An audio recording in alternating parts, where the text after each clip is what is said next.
hormati Bapak Kepala Bagian Tata Usaha Inspektorat Utama, Bapak Ibu Koordinator, Subkoordinator, Ketua Tim, dan seluruh peserta yang hadir secara daring.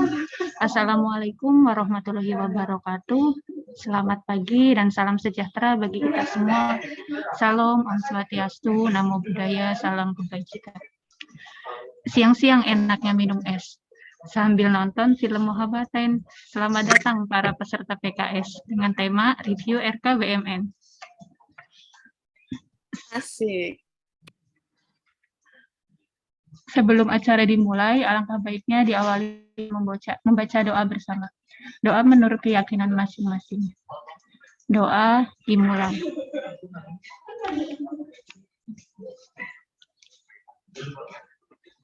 Doa selesai. Sesaat lagi kegiatan pelatihan di kantor sendiri dengan topik review RKBMN dengan narasumber Ibu Talita Arliana Putri SE akan segera dimulai. Bapak Ibu yang akan mengajukan pertanyaan untuk dapat resen terlebih dahulu atau menyampaikan pertanyaan dalam kolom chat. Kepada Ibu Talita Arliana Putri SE dipersilahkan. Terima kasih Mbak Nani. Selamat pagi teman-teman. Assalamualaikum warahmatullahi wabarakatuh. Salam sejahtera bagi kita semua. Mohon izin Mbak Nani, mungkin saya bisa dibantu untuk share screen PPT-nya ya, soalnya entah kenapa nih kursor saya loading muter-muter terus. Boleh Mbak, sebentar ya. Makasih ya Mbak Nani.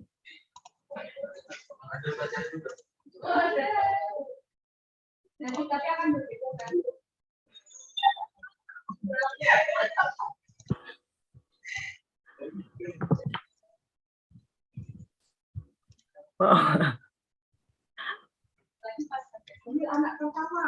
Apa sudah terlihat? Sudah terlihat. Sudah terlihat kan ya teman-teman? Sudah Mbak. Iya baik, pagi ini kita akan PKS dengan materi review perencanaan kebutuhan barang milik negara. Next, Mbak Nani.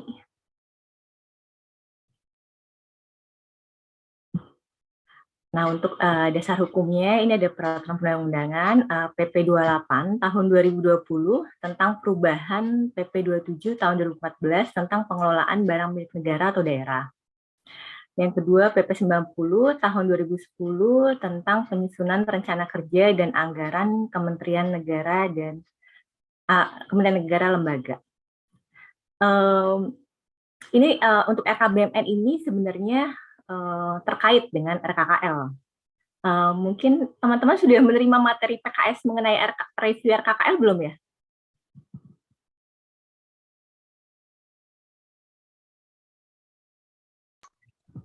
Belum Mbak Tal, belum. Oh belum, oh ya baik. Oh nanti Uniliza ya yang akan memberikan PKS review RKKL.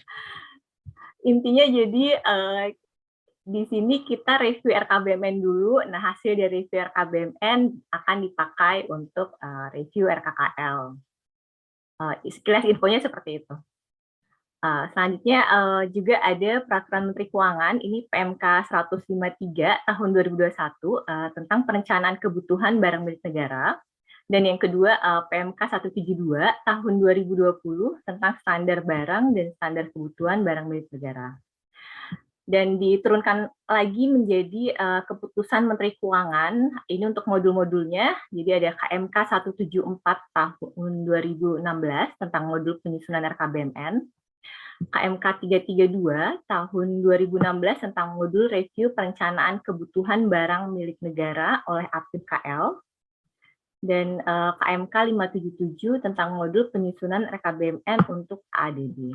Dan di peraturan Badan POM sendiri, ini ada Peraturan Badan POM nomor 15 tahun 2021 tentang standar sarana dan prasarana kantor di lingkungan Badan Pengawas Obat dan Makanan. Ini mengacu ke PMK 172 ya, yang tahun 2020. Jadi sama aja sih sebenarnya. Ya, lanjut. Nah, ini untuk deskripsinya terkait RKBMN itu apa, yaitu dokumen perencanaan BMN untuk periode 1 tahun perencanaan BUMN ini bertujuan agar efektivitas, efisiensi, dan optimalisasi anggaran pendapatan dan belanja negara melalui pengelolaan BUMN dapat dicapai. Oke. Nah, ini ada sedikit copy paste, itu sama aja sebenarnya. Jadi intinya itu ya. Jadi tujuannya untuk mencapai efektivitas, efisiensi, dan optimalisasi anggaran pendapatan dan belanja negara melalui pengelolaan BUMN. Next, nah ini saya mau menjelaskan alurnya terlebih dahulu nih. Untuk ini sebenarnya alur gabungan antara RKKL dengan RKBMN nih.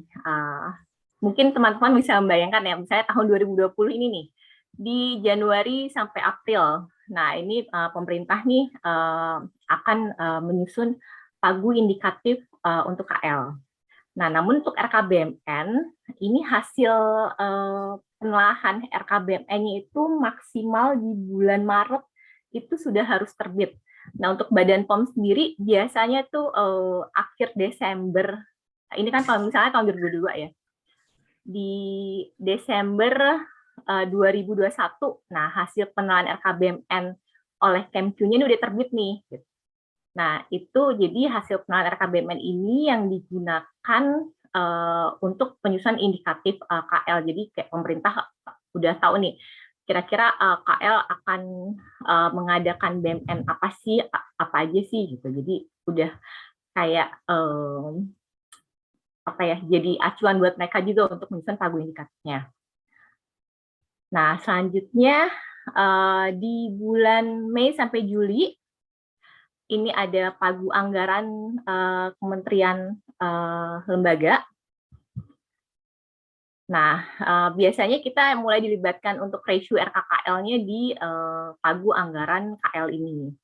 Nah, tapi untuk biasanya di pagu anggaran KL ini belum muncul belanja modalnya, begitu ya Uniliza ya. Jadi kita biasanya belum menggunakan hasil penelahan RKBMN-nya karena di sini belum muncul anggaran belanja modal biasanya kalau di pagu anggaran. Nah, begitu beranjak nih di Agustus Oktober. Nah, ini ada penyusunan RKKL yang namanya alokasi anggaran. Di sini udah mulai muncul nih belanja modalnya. Nah, memang sih untuk RKBMN sendiri ini tidak hanya belanja modal, karena bisa juga mekanismenya sewa. Kalau sewa itu anggarannya belanja barang, jadi bukan belanja modal. Jadi bisa aja sih untuk di Mei Juli ini kita lihat apa saja sih yang akan disewa oleh Badan POM. Nah, itu mungkin bisa. Jadi intinya misalnya Satker tidak mengusulkan sewa BUMN. Nah, itu kita tidak bisa setuju itu RKKL-nya. Simpelnya gitu. Nah, di bulan Agustus Oktober ini kan udah mulai ada belanja modalnya di alokasi anggaran. Nah, ini baru kita pergunakan nih hasil penelahan RKBMN-nya untuk refer KKL. Apakah bisa nih mereka menyediakan anggarannya, karena harus diusulkan lewat RKBMN dulu, baru bisa diusulkan anggarannya. Ya, November, Desember ini biasanya pengesahan ya, pengesahan DIPA. Nah, ya demikian untuk alurnya. Next, nah ini ruang lingkup RKBMN. Jadi nggak seluruh BUMN ini masuk ke ruang lingkup RKBMN-nya. Nah, kita bagi dua dulu ya, pengadaan dan pemeliharaan. Pengadaan itu maksudnya pembelian dan pemeliharaannya. Dia kalau untuk pengadaan ini yang masuk atau yang bisa diusulkan melalui mekanisme RKBMN yaitu tanah dan atau bangunan atau gedung untuk kantor pemerintah, dan juga tanah dan atau bangunan untuk rumah negara. Jadi gedung kantor sama rumah negara gitu ya, baik tanah maupun gedungnya. Selanjutnya untuk alat angkutan darat bermotor, dinas, jabatan, dan operasional. Ini maksudnya kendaraan, jadi mobil dan motor.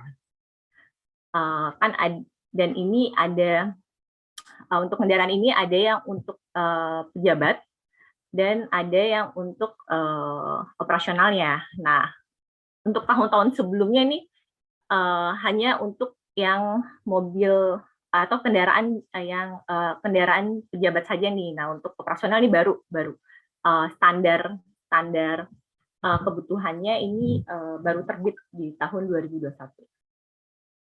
Selanjutnya untuk pemeliharaan. Ini pemeliharaan seluruh tanah dan gedung ini wajib diusulkan melalui RKBMN untuk pemeliharaannya, dan untuk kendaraan juga seluruh kendaraan itu wajib diusulkan RKBMN-nya.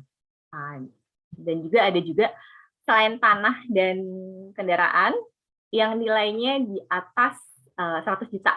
Gitu. Jadi misalnya ini kayak peralatan dan mesin ya, peralatan dan mesin yang nilainya di atas 100 juta. Contohnya nih, mungkin kalau laptop enggak ya, karena laptop kan pasti di bawah 100 juta. Jadi dia enggak perlu, pemeliharaannya tidak perlu diusulkan melalui RKBMN. Ini misalnya seperti alat lab. Alat lab itu mahal-mahal, jadi biasanya dia di atas 100 juta. Nah, ini wajib untuk pemeliharaannya diusulkan melalui RKBMN. Next. Nah, ini agak sedikit pengulangan sih sebenarnya. Tadi ya, yang RKBMN pengadaan. Sebenarnya yang masuk ruang lingkup itu adalah yang sudah ada SBSK-nya. Yang tadi nanti akan kita ketahui apa saja sih yang sudah ada. Sebenarnya ini sih yang sudah ada SBSK-nya nih, tanah, gedung, sama kendaraan. Nah, KPB dapat mengusulkan BMN di bawah standar dengan pertimbangan 4E, yaitu efektivitas, efisiensi, ekonomis, dan etika. Untuk skema pengadaannya, nah ini di RKBMN misalnya kita ingin mengadakan gedung kantor.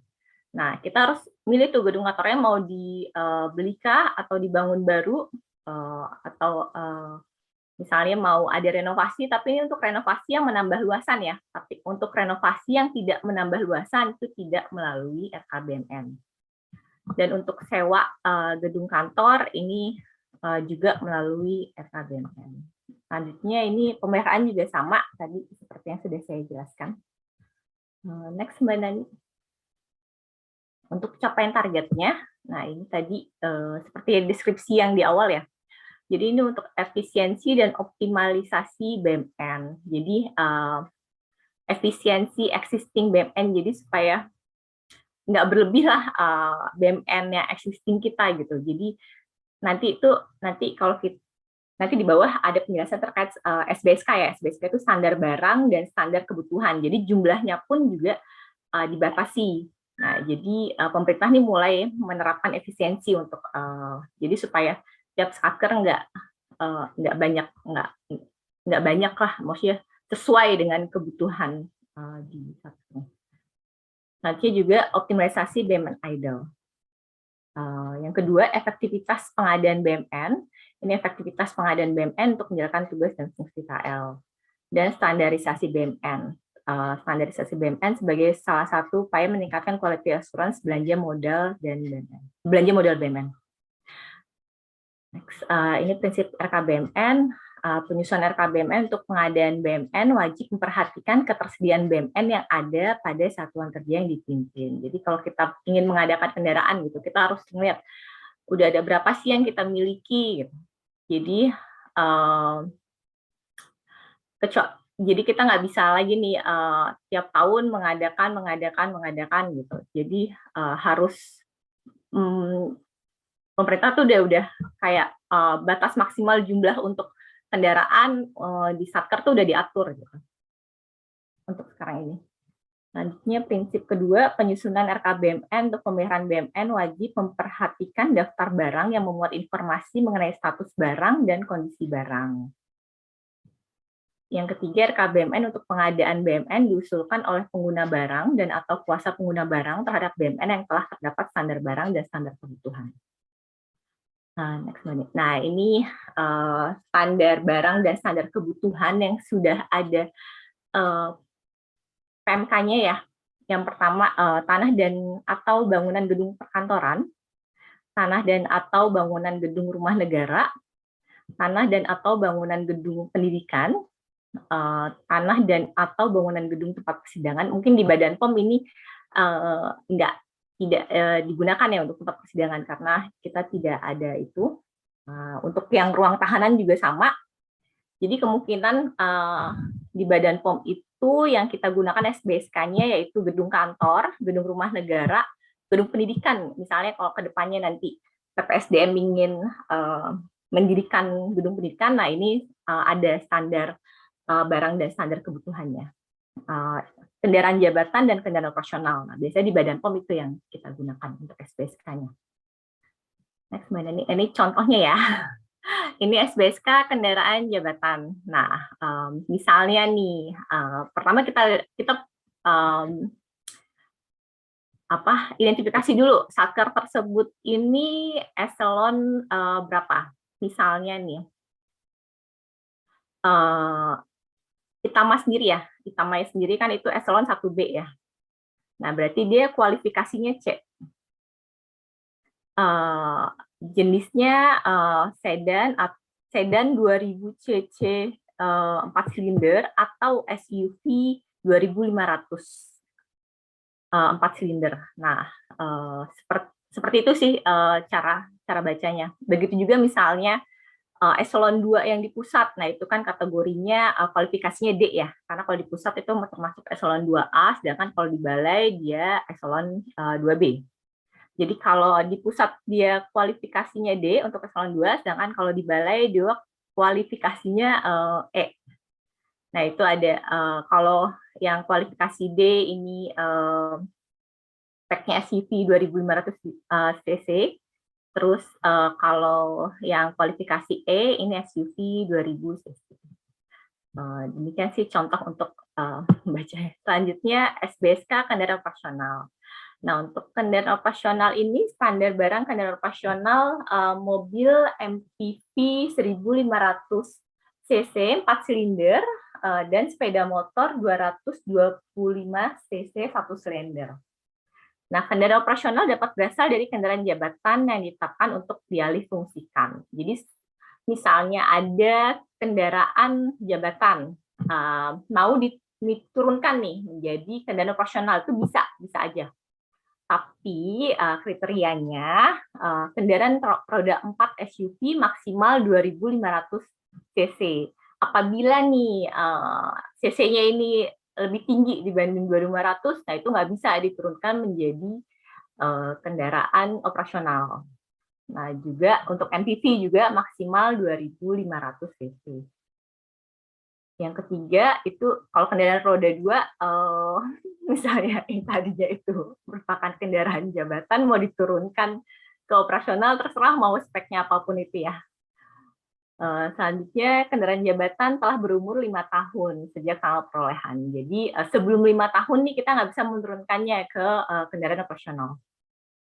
Nah, jumlah kendaraan operasional tidak melebihi standar kebutuhan. Jadi misalnya kita mau menurunkan dari kendaraan jabatan menjadi kendaraan operasional, tapi kendaraan operasionalnya nih udah maksimal nih jumlahnya. Misalnya kalau di SBSK-nya, misalnya di satker itu hanya bisa 7 gitu.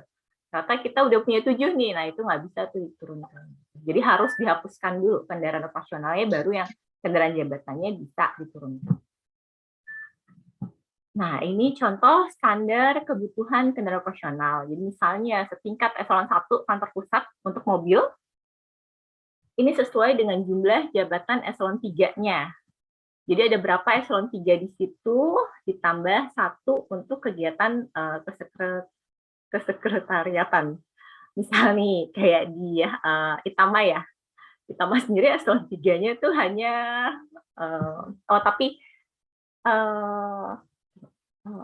hanya ada 1 ya, hanya ada Pak Yudi. Nah, cuma hanya ada Pak Yudi tambah 1 kesekretariatan. Nah, jadi cuma bisa 2. Cuma nanti Kalau di balai ini untuk koordinator kita anggap itu sebagai eselon 3. Cuma saya agak miss nih, kalau di inspektor utama apakah para koordinator itu dianggap eselon 3 ya? Nah, untuk sepeda motor, sesuai dengan jumlah jabatan eselon 3-nya, jadi nggak ada plus satunya, jadi hanya sesuai jumlah jabatan eselon 3. Demikian juga untuk eselon 2, eselon 3, dan eselon 4, itu ada kriteria jumlahnya. Next, Mbak Nani. Nah, untuk dokumen perencanaan kebutuhan BMN, untuk RKBMN, dokumen perencanaan BMN untuk periode 1 tahun. Jadi, jadi Satker maupun instansi ini paling lambat membuat RKBMN ini di minggu pertama bulan Januari tahun anggaran sebelumnya. Jadi misalnya gini, di tahun 2021 ya, kita membuat RKBMN untuk tahun anggaran 2023, bukan 2022 ya. Untuk di tahun 2021 kita membuat RKBMN untuk tahun 2023. Nah, untuk RKBMN untuk tahun anggaran 2023 itu paling lambat disusun itu minggu pertama bulan Januari tahun 2022.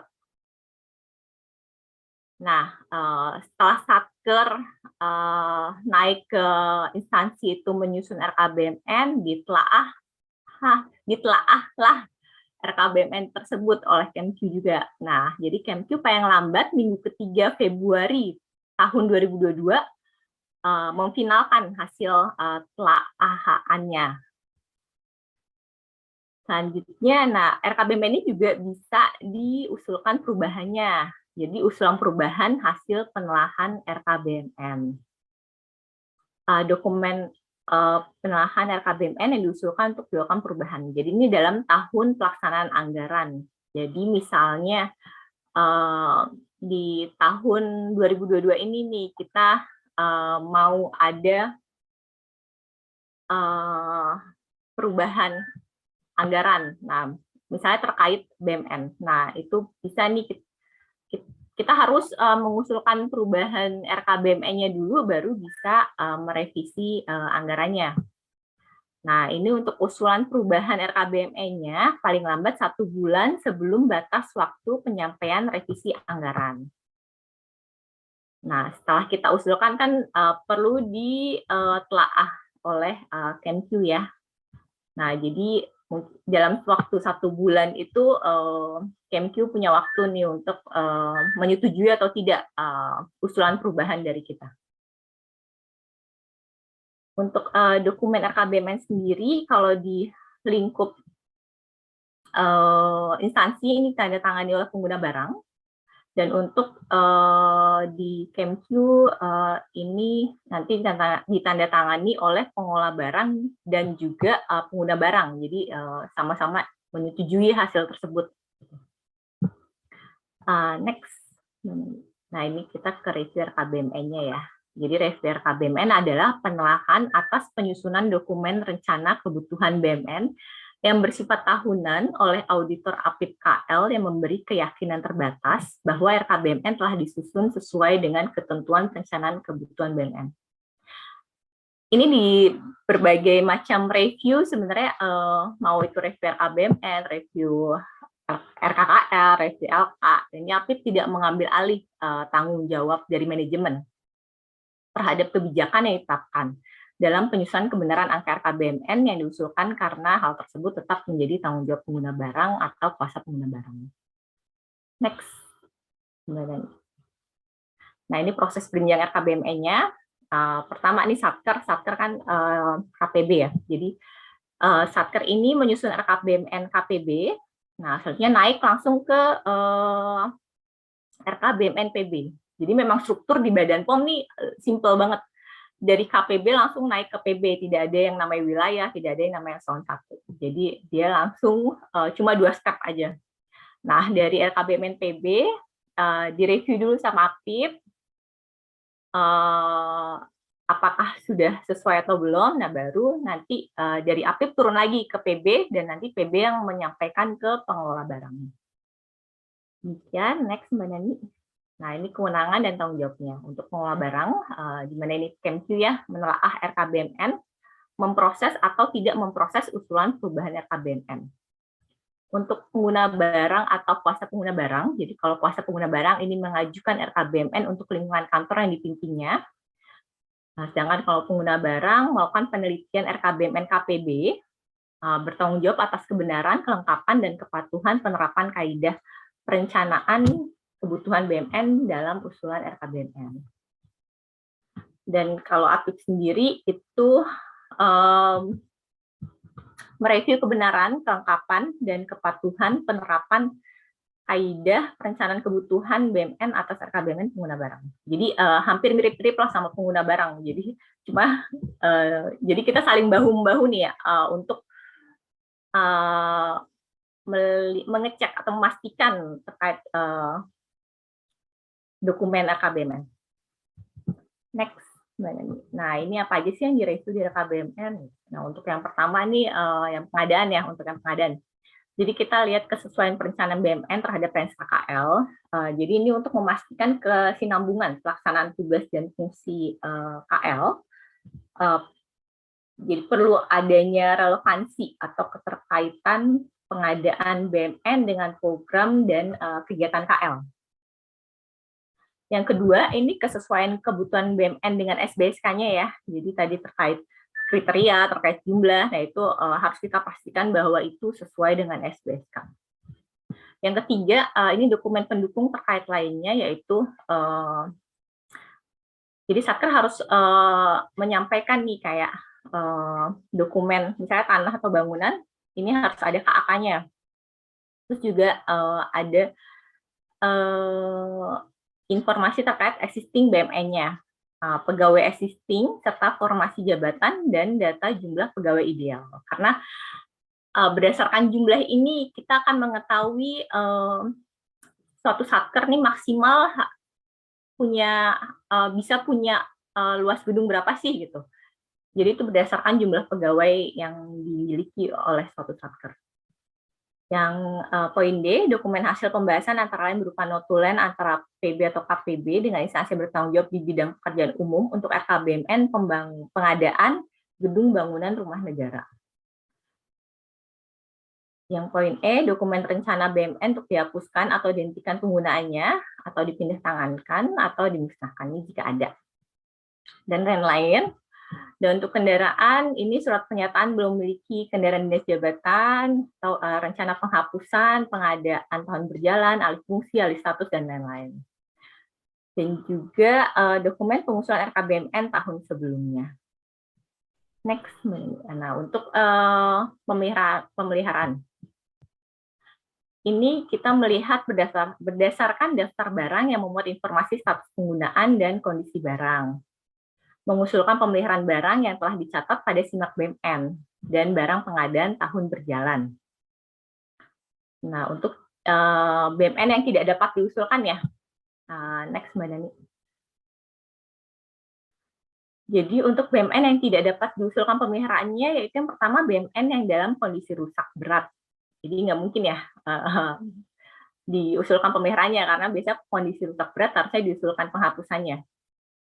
Yang kedua, BMN yang sedang dalam status penggunaan sementara. Jadi misalnya nih ada BMN Badan POM, digunakan sementara oleh instansi lain. Yang mengusulkan pemeliharaannya yaitu yang menggunakan sementara tersebut, jadi bukan Badan POM. Yang ketiga, BMN yang sedang dalam status dioperasikan pihak lain, ini sama juga sih. Jadi misalnya Badan atau enggak misalnya Badan POM menggunakan BMN instansi lain. Nah, ini Badan POM wajib mengusulkan pemeliharaan RKBMN-nya. Selanjutnya, BMN yang sedang dalam status dilakukan pemanfaatan, yaitu seperti pinjam pakai. Nah, tapi kalau untuk pinjam pakai yang jangka waktunya kurang dari 6 bulan, nah itu perlu diusulkan pemeliharaan RKBMN-nya. Tapi kalau lebih dari 6 bulan, nah itu nggak perlu diusulkan pemeliharaannya. Next ya. Terima kasih. Demikian teman-teman. Apabila ada pertanyaan, dipersilakan. Saya mau kembalikan ke Mbak Nani. Terima kasih Ibu Talita Ardiana Putri untuk materinya. Bapak Ibu yang mau bertanya boleh langsung resen atau sampaikan di kolom chat. Ada Mbak Email, Widih, Mbak monggo. Imel. Pagi Mata. Pagi, Mbak Imel. Pagi-pagi Betul, sudah saya. bertanya. Iya, Mata, aku kan nggak ikut yang RK tahun ini. Jadi baru tahu kalau ternyata untuk kendaraan operasional juga sekarang lewat RK BMN. Betul. Nah, tadi sempat disampaikan kalau kan untuk kendaraan operasional sebenarnya bisa diturunkan dari kendaraan dinas jabatan.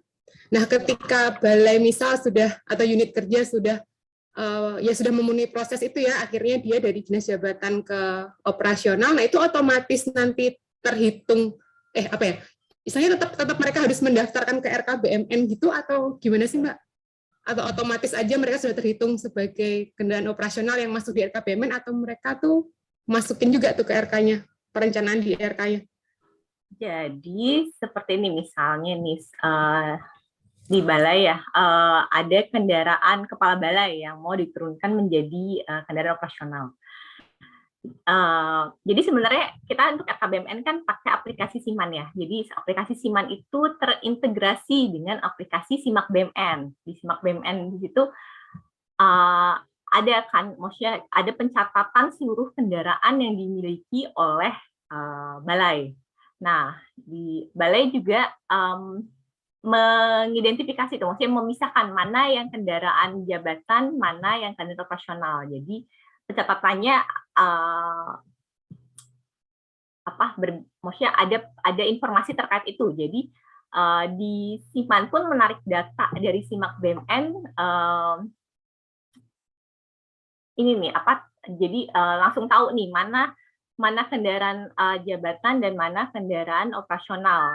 Nah, apabila ada kendaraan jabatan yang mau turunkan menjadi kendaraan operasional, nah nantinya misalnya udah melalui proses itu nih, udah diturunkan, tapi di Simak BMN jangan lupa nih kendaraan jabatannya diubah dulu jadi kendaraan operasional, sehingga di Siman ketariknya dia sebagai kendaraan operasional, bukan kendaraan jabatan. Begitu Mbak Imel menjawab tidak ya? Ya, berarti karena sudah otomatis ketarik kendaraan operasional, udah terhitung misal di jumlah maksimal operasional, kita udah bisa evaluasi ya kalau mereka bisa nambah atau enggak gitu ya, Mbak? Yes. Betul. Satu lagi, Mbak, pernah nggak review waktu perubahan di tahun berjalan gitu, ternyata dari hasil evaluasi review kita ada yang nggak kita setujui gitu, Mbak, dan biasanya kenapa? Misal mereka mau ngadain lagi kendaraan di tahun anggaran yang usulan perubahan ya. Nah, biasanya karena apa aja? Kebetulan biasanya yang pernah aku tangani itu terkait perubahan gedung bangunan, jadi renovasi gedung bangunan yang menambah luasan. Yaitu kita cek apakah memang jumlah pegawai itu memungkinkan untuk menambah luasan. Kalau misalnya luasan existing gedung yang dimiliki sekarang ini sudah cukup kok untuk pegawai yang dimiliki. Nah, itu bisa aja nih kita tolak. Bisa kita tolak. Cuma kalau misalnya kita identifikasi misalnya jumlah pegawai yang sekarang, nah itu masih kurang nih luasannya. Nah, itu kita terima untuk usulannya. Seperti itu sih. Cuma kalau untuk gedung kantor. Kalau untuk kendaraan sama juga. Jadi intinya kayak tadi, misalnya di balai untuk eselon 2 sejumlah eselon 3-nya. Nah, misalnya mobil yang dimiliki itu udah sejumlah eselon 3 plus ditambah 1 sekretariat, nah dia nggak bisa nambah lagi tuh. Jadi kita tolak. Demikian, Terima kasih Mbak Talita sharingnya. Iya, sama. Tahun-tahun sebelumnya kan kita bingung ya Mbak, ketika unit mau nambah operasional kita nggak punya standar ya, boleh nambah terus apa enggak gitu. Kalau sekarang kita bisa taklek ya, bisa. PMK-nya kayak gitu soalnya gitu. Terima kasih. Ya.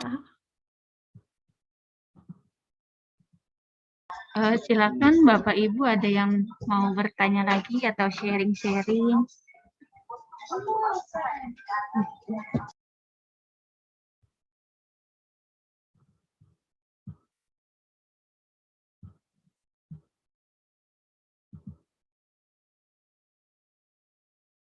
Batal. Ya, ya. Ini siapa sih? Nanya. Kok namanya samaran? Ih, kamu ganti nama dulu. Dia tetap penyelundup. Kamu imposter ya? Ya. Tuh, masih ini lagi apaan ya ini sebetulnya? Tuh, kamu ngambil semua PNS lagi ya? 2020. Bertanya lah kok. Enggak, sederhana banget kok. Terkait ini jenis mobil itu biasanya minta ini ke inspektorat dulu nggak ya? Kan biasanya kan dari balai itu kan untuk jenis mobil itu mereka kayak pengennya yang untuk balai-balai tertentu itu yang apa yang bisa di apa untuk di lapangan gitu loh yang jenis mobilnya. Nah itu tuh apakah harus ke lewat inspektorat dulu atau enggak gitu? Intinya karena tadi di PMK kan misalnya kayak tadi kualifikasi D itu SUV berapa cc gitu ya. Nah, itu sih yang kita tekankan gitu, Mbak Yet. Nah, untuk mobil SUV itu apa aja sih? Untuk MPV itu apa aja sih? Nanti bisa browsing ya, Mbak Yet ya. Intinya itu ya, pokoknya SUV, MPV, berapa cc itu yang kita pegang. Gitu. Oh ya, soalnya kan biasanya kan kalau balai kan suka dengan apa pengennya karena biar bisa untuk apa medan yang berat gitu. Ya. Nah kayak gitu. Nah nanti dikaitkan ke tadi apa spesifikasinya itu kira-kira masuk nggak untuk merek tersebut gitu. Terus satu lagi nih untuk mungkin ini berandai-andai saja terkait yang pertanyaan yang kemarin terus di itu. Nah, tapi ternyata case-nya beda kan. Nah, tapi kalau misalnya case-nya itu mereka itu sewanya 1 tahun, terus kemarin juga ini kita ini ngobrol-ngobrol aja sih sama teman-teman yang lain. Nah, itu kalau misalnya review POK kan kemarin dari info dari Mbak Talita kan untuk pemeliharaannya nggak ada ya, nggak tercover ya yang untuk pemeliharaan listriknya. Nah, kalau mau diadain itu berarti harus pengusulan dulu ya untuk penelaahan dan apa minta review dari APIP dulu terus untuk dia masukin ke anggaran gitu. Nah, jadi gini, tadinya aku mencari celah nih, Mbak Yat. Kalau misalnya kontraknya itu bermula, karena kan kadang tuh kontrak nggak Januari sampai Desember, kadang misalnya Maret sampai Februari, atau enggak April sampai Maret gitu. Nah, kalau misalnya mereka April sampai Maret kontraknya gitu, jadi kan bisa dimasukin ke periode kontrak yang di bulan April nanti nih untuk penambahan daya listriknya. Nah, kalau misalnya seperti itu nih, misalnya kontraknya April Maret, nah kita minta aja di kontrak di bulan April dan Maretnya itu termasuk biaya naikin daya listrik gitu. Udah termasuk itu gitu. Terus nah kalau untuk misalnya kontraknya ini Januari sampai Desember, nah berarti dia harus ya ngusulin mulai dari usulan pemeliharaan gedung kantor kan ya itu ya gedung pemeliharaan gedung kantor karena waktu itu kan Loka Indra Giri Hilir ya. Nah aku lihat dia waktu itu masih menyatu sama Pekanbaru. Nah, Pekanbarunya itu tidak mengusulkan pemeliharaan gedung kantor yang disewa tersebut gitu. Nah, jadi memang seharusnya kalau yang sewa tidak dilakukan pemeliharaan ya, karena harusnya itu sudah input di biaya sewa tersebut gitu. Nah, kalau misalnya tadi yang kontraknya Januari sampai Desember, berarti harus usulan RKBMN dulu, baru nanti di usulan revisi anggaran. Ya, nah saya sih setuju, cuma ternyata case-nya berbeda nih. Ternyata case-nya itu berbeda. Jadi ternyata mereka itu sewanya itu tiap 3 bulanan karena mau pindah, rencana akan pindah ke Indragiri Hulu Terus gitu. buat apa dinaikin daya? Nggak usah. Nggak efisien. Makanya akhirnya nanti kita akan menjawab seperti itu. Ya, Nah, ya. terus kalau misalnya nih mereka tetap kekeh mau naikin ya, itu kan nggak bisa, maksudnya tidak bisa masuk, tetap tidak bisa masuk ke anggaran ya, maksudnya itu cuma bisanya akan naikin harga sewa aja untuk bulan selanjutnya aja gitu ya. Karena kalau mau revisi kan kayak tadi prosesnya akan lama kan untuk pengajuan itu. Ini agak ya sulit ya. Jadi masalahnya Loka itu kan belum ada pengujian ya. Udah gitu paling tadi infonya kan naikin daya cuma untuk AC sama kulkas. Ya kayaknya rumah-rumah biasa pun juga ya untuk barang kayak AC dan kulkas itu juga ada gitu, dan harusnya sudah tercukupi dari listrik tersebut. Karena emang jaringannya aja yang nggak stabil kok ya di sini. Oke, terima kasih. Ya, sama-sama.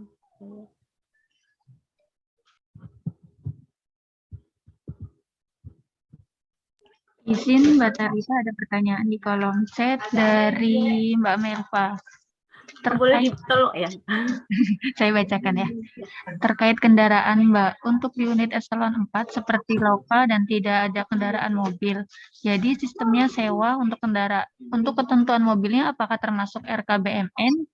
Untuk pengadaan mobil pengujian di unit eselon 4 itu ketentuannya seperti apa? Nah, ini juga jadi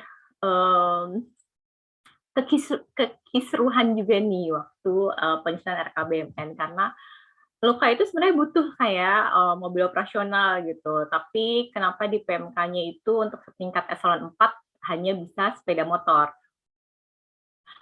Terus bagaimana dengan nanti menjalankan fungsi pemeriksaan, fungsi penindakan gitu, masa kendaraan yang ada cuma sepeda motor gitu. Nah, cuma waktu itu juga kita udah sempat menyampaikan hal tersebut nih ke Kemq terkait kondisi tersebut, karena tidak memungkinkan kalau di Loka tidak ada mobil operasional gitu. Cuma karena ini SBSK sudah ditetapkan ya, dan speknya, maksudnya dan kriterianya seperti itu nih, ya mau nggak mau harus kita ikuti. Jadi untuk di Loka ini tidak ada mobil operasional, yang ada sepeda motor. Tapi kalau untuk mobil lab keliling ya, nah itu kategorinya mobil fungsional, berbeda dengan mobil operasional yang sini mobil operasional yang tidak dimodifikasi sama sekali. Sedangkan kalau mobiling itu kan mobilnya dimodifikasi ya, karoseri. Jadi itu termasuk kategori mobil fungsional. Jadi kalau untuk mobil fungsional tidak diatur di SBSK-nya. Jadi mau punya berapapun terserah, itu tergantung kebutuhan masing-masing satker. Demikian Mbak Nani, Mbak Melva. Mbak Melva, apakah sudah puas dengan jawabannya? Oh, sudah. Terima kasih, Mbak. Sama-sama, Mbak Meva. Bapak Ibu ada pertanyaan lainnya?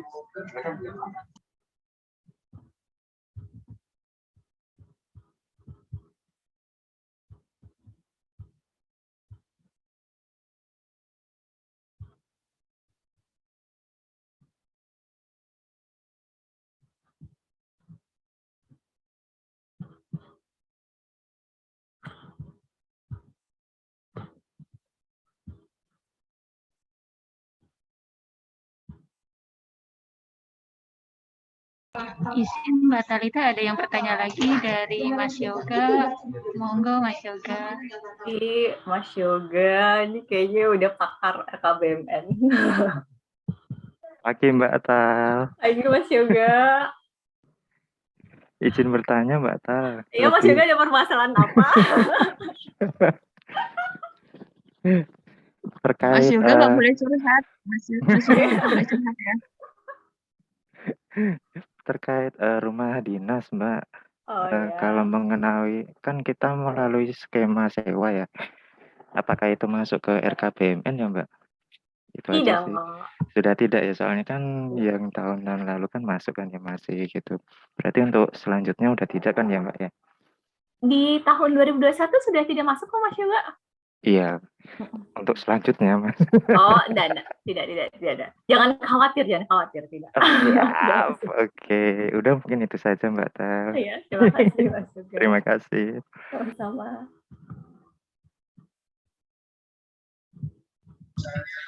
Terima kasih Mas Yoga. Mungkin ada lagi Bapak Ibu?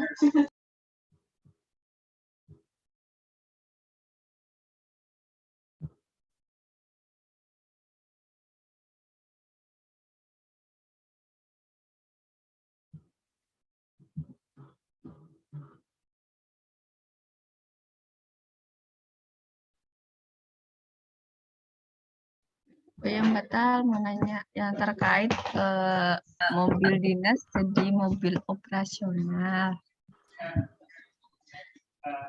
Mobil jabatan. Oh ya, mobil dinas jabatan jadi mobil operasional itu kan kalau dulu kalau nggak salah tuh harus ngajuin perpindahannya, status perpindahannya itu ya. Nah kalau sekarang apakah masih diperlukan mengingat ya sama aja kan nanti akan masuk nanti akan sama-sama masuk di RKBMN. Kalau dulu kan diperlukan itu karena untuk dimasukin ke RKBMN gitu. Untuk yang mobil kendaraan jabatan turun jadi kendaraan operasional, ini kan dialih fungsikan ya. Nah, dialih fungsikan tetap ada prosesnya walaupun internal ya. Jadi KPB intinya menetapkan bahwa ada alih fungsi. Nah, nanti dari dokumen sumber tersebut baru pengelola BMN mengubah pencatatan di SIMAK BMN-nya dari kendaraan jabatan menjadi kendaraan operasional. Demikian dulu. Oke, terima kasih. Ya. Terima kasih Mbak Yeti. Ini udah buru-buru mengakhiri Mbak Tal. Siapa Mbak Nani? Iya, kayaknya sudah cukup kayak Mbak Nani.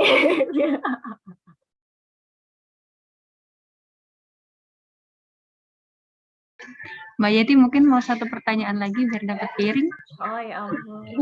Enggak. Kirain Nani yang mau nanya. Dapat payung, Mbak ya, dapat payung.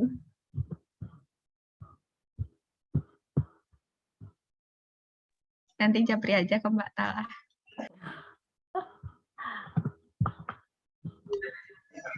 Sepertinya sudah tidak ada pertanyaan lagi yang batal ya, udah pada paham semua sepertinya. Amin. Bisa langsung review RKBMN berarti.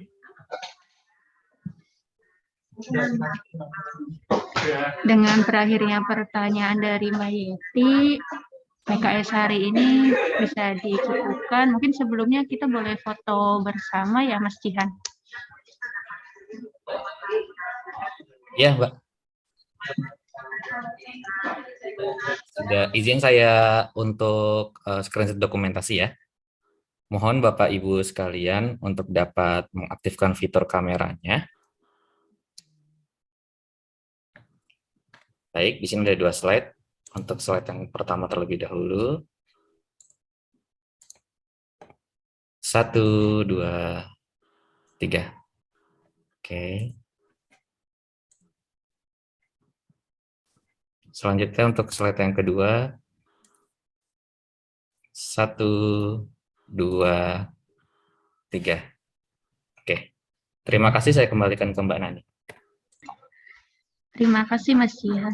Demikian kegiatan PKS pada pagi hari ini. Atas nama panitia, kami mohon maaf apabila ada kekurangan dalam kegiatan ini. Terima kasih juga untuk narasumber kita pagi ini, Ibu Talita. Mawar cantik ada di pekarangan, semberbak mewangi menghapus gusar. Maafkan atas segala. Cakep.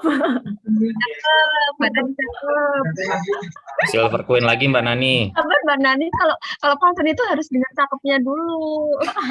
Kita ulang-ulang ya. Ulang. Mawar cantik ada di pekarangan, Cakep. semerbak mewangi menghapus gusar. Maafkan atas segala kekurangan, kritik dan saran dipersilakan asal jangan kasar-kasar. Terima kasih. Wassalamualaikum warahmatullahi wabarakatuh. Salam, Om Santi Santi, Om Namo Buddhaya, salam kebajikan. Waalaikumsalam. Terima kasih Mbak Talita, Mbak Nani, Bapak Ibu Waalaikumsalam. hadirin. Terima kasih teman-teman.